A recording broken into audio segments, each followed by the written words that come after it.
Hello everyone, welcome back to my channel. Today we are going through another market update. This is a monthly market update and we are going to look at the entire data of January 2022. So let's take a look at what we have.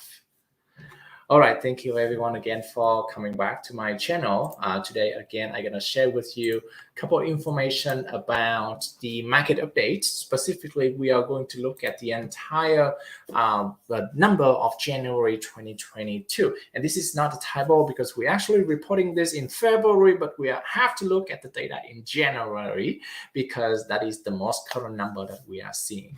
All right, so the first slide that I'm going to share with you, this is the monthly sale. The monthly sale is of this month, report of January 2022 is reported at the total of sales is 6,806 properties for sale.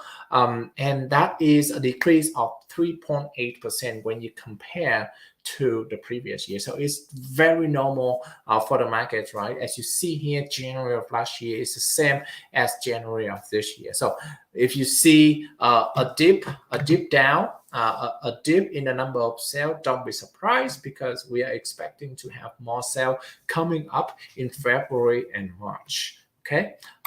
Next one is new inventory. New inventory, in the other hand, has a raise, right? 7,908 properties get onto the market. That is an increase of 27.4% when you compare to the previous months. However, if you're looking at the year over year, you see almost the same, almost identical. It's actually a 0.5% decrease compared to last year. But again, it's very minimal, very insignificant. As you see here, the new inventory of previous year and this year is very similar, right? Starting from November, December, and January. So we're expecting to have a little bit better number of new inventory starting in February. So for those of you who are buying the house, maybe February, you're gonna see more property coming onto the market in February already. In March, you're gonna see even more. So waiting for that, right? Getting onto the market right away around March. Try to get on a house right away around March, gonna give the best benefit, right? Otherwise, you're gonna see if it's continue following the last year trend, it's gonna be less. Okay. Okay. Then the total inventory on the market is 8,702. That is an increase of 0.6% compared to previous months. However, it is a decrease of 8.1% compared to the previous year. Okay, the total inventory, including the number of the new inventory get onto the market, as well as the inventory, the houses that still haven't had any contract yet, right? So, so as you see here, when you compare to month over month, that number doesn't change. When you compare to year over year, that number even worse. So it's not looking good for the number of supplies on the market. And at the end of the video, I'm gonna share with you a couple reasons why for the last couple year, even not months, right? Couple years, we don't see anything good side for the supply, and that is the main reason why the home price going high, very high at this time. All right. The next number that I want to share with you is the monthly supply of inventory. Then actually the next two numbers gonna have an indication of how fast the market is moving. 1.28 is reported for this year. This is basically saying that if there's no new inventory get onto the market, it's gonna take about 1.28 months to get the remaining sold, right? That is about 40 days or so. Okay, 40 days or so compared to last month is 0.98 last month. Okay, so we have a little bit more because there's more inventory coming onto the market, as you see in the previous slide. The next number is the days on the market. Is actually 37 days on the market compared to the previous year. I'm sorry, the previous year is actually a decrease of 9 days. So it's sold faster compared to the previous year when you're looking at this month. Okay. The next set of number is actually, again, I always say this, is actually the number that a lot of people are interested in because we actually see the home value, right? The first number right here, 450, is a new list price. This is showing the indication of the price, the median list price onto the market is 450, and it's an increase of, wait for it, 29.4% compared to last year. So obviously you see for the last couple months, couple reports, we already see this trend coming, meaning that they are willing to list even more onto the market. Okay. Next number is the sale price. All right, you see right away, it's still lower than the list price on average. On average, right, only at $435,000. But when you compare to previous year, it's actually a very similar increase of 27.9%. So even though it is still less than the new list price, right? No surprise, because the people can get very, the seller can get very aggressive in terms of list price. But at the end, if the price is too high, they have to reduce the price anyway. So sale price is about $45,000. You still get about 27% increase compared to the previous year. This number is actually $5,000 more than the previous prediction. Okay, because I'm gonna go next to the prediction at 440 for next month. Another $5,000 increase, because you already see that this number is $5,000 increase. Yeah, when you compare to the previous month, it's actually it's actually $5,000 more. That's what you say. I don't know why I keep repeating that. Sorry. So another month of prediction that's gonna be increased. And anytime the model that we use always underestimate, right? Underestimate, and this number could be higher. So the price is gonna be still predicting to be higher. Okay.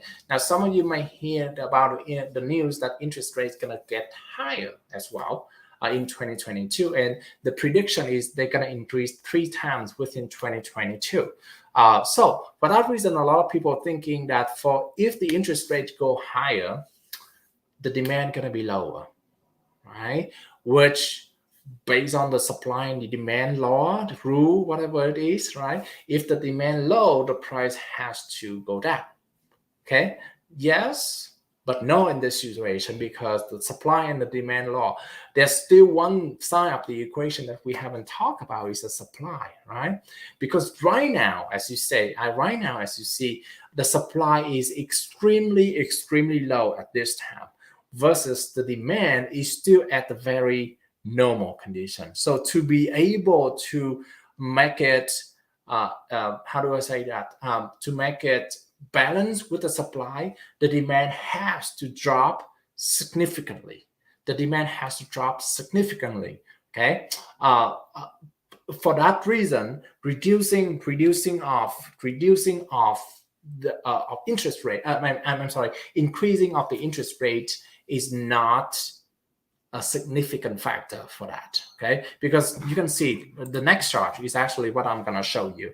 One of the reasons why specifically for the Phoenix market area driving the demand is because of the number of immigrants. According to one of the reports from Redfin, the number of immigrants into the Phoenix area is about 80,000 people per year last year. Okay, that is actually the highest number for the entire country. We have Dallas, we have Orlando, we have Atlanta followed by. But as you see here, even the next city, Dallas, is only about 56,000. Keep saying dollar, I don't know why. 56,000 people, right? Very significantly lower than the Phoenix area. So that is driving the demand. When people come into state, right? People want to have a housing, so they either rent or they buy, right? So this is gonna drive the demand of housing market in Phoenix, Arizona. People that buy still gonna buy. People that rent gonna create a demand for rental, and then whoever the investor gonna go buy a house. So at the end of the day, whether these immigrants buy or rent, they're still gonna be increasing the number of demand for the Phoenix market area. As you see here, the demand is still high. Well, not really significantly high, but it's still normal, right? Now come back to the original statement when I say that supply is extremely low right now, and the only reason that could make the price go down significantly is the demand has to drop significantly to make it balance with the supply. Otherwise, if it drop a little bit, it's still unbalanced, right? And one of five reasons, as you see, that make the home price, the supplies high. Because here's number one, because you see that, because 42 to 44% of the homes in the entire USA is owned by the boomer. Okay, I'm sorry, the boomer. I'm sorry, wrong word. The boomers. Okay, now with Maricopa County is the best place, one of the best place for retirement. Right, probably that number going to be higher because 42 to 44% is actually the median of the entire country. So in Maricopa County, that number could be very significant higher. Okay, now if they are not having a property here as a primary home, the other option is that they can buy as a secondary home, right? And most of the secondary home is also owned by boomers, right? Right now the population of the USA of Maricopa County is a lot of people are in the boomers age, right? And they own a house and they don't want to leave. They don't want to give up the properties, right? So for that reason, if they don't sell, there's not supply. There's no supply onto the market, right? So that's number one. And number two, people that owning primary home and secondary home, the majority of them is the boomers on there's a boomers age. Okay. The second one is Airbnb. And there's a great trend of owning the property and then rent it out for short-term rental right now. Okay, in Maricopa, and we are looking at one city in Scottsdale, right? 5,000 properties that have short-term rental out of 90,000 properties. That's 6% of the area that people use as a short-term rental. So if they use short-term rental, vacation rental, if you follow, they could make somewhere from like $50,000 to $70,000 depending on the area. So that is a significant income for the people who do short-term rental. For that reason, and because I guess one of the reasons is that COVID is over, a lot of people want to travel, so short-term rental is more affordable compared to a hotel, right? And then they don't even want to stay in a hotel because of COVID reason, right? So they'd rather do an Airbnb, renting the whole place and things like that. Okay, so that could be another reason why investor buying those properties and hold them and not release them back to the market. That's reason number three why the supply is low. Number four, again, also investor, right? Institutional buyers. Okay, institutional buyers. There's a lot of activities of institutional buyers. They are actually hedge fund company. They have a lot of cash. They buy the properties by cash, hold it, keep it for a long term, and rent it out. For that reason, that is another reason why any house, even houses, get onto the market, right? They get it right away. Easy cash offer. So the seller is really like those property, like those offer, and when the institutional buyers, they keep it for a long time, which make the supply situation even worse. Okay, number five, foreclosure. I mean, I know that a lot of people wanting to waiting for a foreclosure because the forbearance is already over, right? But not, right? In this situation, we are looking at the number right here, only 256 properties that foreclosed in 2021. Of course, we expect that number to be higher, but let's say it about 100 times higher is, well, I say 100 times higher is a very large number. Let's say 10 times higher. That's 2,000. That's still not much for the entire year, right? So that's mean only 200 members a year, a month. So that's not much compared to the demand onto the market right now. New home sale is another way for us to have an increased number of supply, right? They actually reduced down about 15.7% compared to January of last year. One of the reasons is that they don't have enough people, they don't have enough supply to finish the current project, and therefore they would not go under contract with more, right? To avoid the same situation that happened in 2008, 2009, things like that. Okay, so for those six reasons, the number of supply is gonna keep remaining low within this year and probably the next year. For that reason, even if the interest rates going higher, the demand probably drop down a little bit, but the supply is still really at the bottom. So it's still at the unbalanced situation right here. The only way that actually two ways is to increase number of supply, but as you see, the sixth reason, it is less likely that the number of supply gonna go higher for any reason, right? We're looking at the current owners, we're looking at the investor, short-term rental, we're looking at a long-term investor, we're looking at foreclosure, we're looking at the last one, foreclosure, and we are also looking at the new build. Yes. There's no way that we can see the supply gonna go higher. So the demand, even it drop a little bit, is still at a very unbalanced situation. With that, I'm gonna finish my report today. If you do have any question for me, feel free to shoot me a message.